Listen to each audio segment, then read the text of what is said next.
साल बुना। भोले भाले किसान अधिक उत्पादन के लालच में फंसकर रासायनिक खाद व कीटनाशकों का प्रयोग करने लगे। बैलों की जगह ट्रैक्टर से जुताई होने लगी। शुरुआत में कम रासायनिक खादों के प्रयोग से अधिक उत्पादन हुआ। धीरे धीरे रासायनिक खादों के प्रयोग के कारण भूमि की उर्वरा शक्ति क्षीण होने लगी, जिसकी वजह से उत्पादन घटने लगा तथा फसलें कमजोर होने लगी। फसलों के कमजोर होने के कारण उनमें रोग व कीट लगने लगे। रोग व कीटों से फसल की सुरक्षा के लिए और अधिक कीटनाशकों का प्रयोग होने लगा।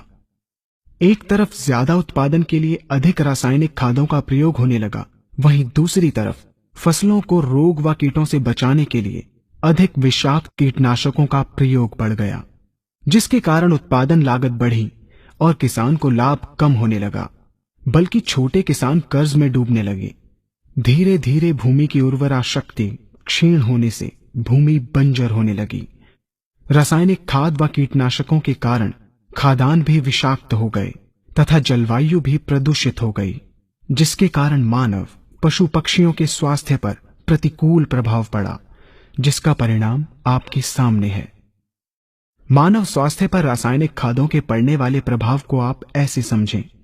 जब किसान फसल में रासायनिक खाद डालता है तो रासायनिक खाद में उपस्थित विषाक्त रसायन जल में घुलकर सबसे पहले जल को प्रदूषित कर भूमि के अंदर उपस्थित केचुए व सूक्ष्म जीवाणुओं को मार देता है।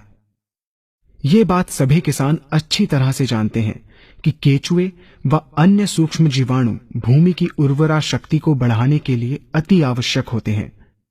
विषाक्त रसायन के कारण इनकी मृत्यु हो जाने से भूमि की उर्वरा शक्ति नष्ट हो जाती है तथा भूमि कठोर होकर बंजर होने लगती है। रासायनिक खादों के विषाक्त रसायन पानी के माध्यम से अन्य खनिजों के साथ फसल के अंदर पहुंचकर फसलों को विषाक्त बना देते हैं। बाद में जब खाद्यान्न के रूप में मनुष्य या अन्य पशु इन्हें खाते हैं तो ये विषाक्त रसायन मानव स्वास्थ्य पर बहुत ही बुरा प्रभाव डालते हैं तथा मनुष्य के अंदर तरह तरह के रोग उत्पन्न करते हैं। जब हम जैविक खाद का प्रयोग भूमि पर करते हैं तो जैविक खाद पानी में मिलकर पानी को प्रदूषित नहीं करती। जैविक खाद भूमि के अंदर उपस्थित उर्वरा शक्ति को बढ़ाने वाले जीवाणु तथा केचुओं की संख्या को तीव्रता से बढ़ाती है, जिससे भूमि की उर्वरा शक्ति बढ़ती है तथा भूमि छिद्र युक्त एवं भुरभुरी हो जाती है, जिससे वायु और प्रकाश भूमि के अंदर गहराई तक प्रवेश करते हैं, जिसके कारण भूमि में तापमान एवं आर्द्रता का संतुलन बना रहता है और फसलें मजबूत होती हैं। जैविक खाद में विद्यमान तत्व खाद्यान्न के माध्यम से मानव व पशु पक्षियों के शरीर में पहुंचकर स्वास्थ्य लाभ पहुंचाते हैं।